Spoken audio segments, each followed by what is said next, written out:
बिस्मिल्लाहिर्रहमानिर्रहीम। अस्सलाम वालेकुम। ये मेरे पास है टोटल स्टेशन लाइका TS06+। आज हम वर्टिकल प्लेट्स लगा रहे हैं। वर्टिकल प्लेट्स कैसे लगाते हैं, चलें स्टार्ट करते हैं।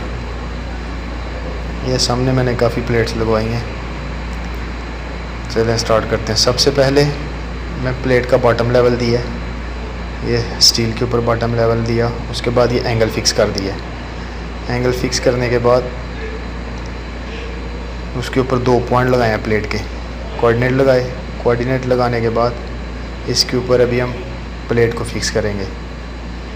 ये ऊपर अभी प्लेट रखी है, इसको हम एडजस्ट कर रहे हैं आगे पीछे लेफ़्ट राइट। इसका मैं टॉप चेक करके फिर इसको फिक्स करवाऊँगा।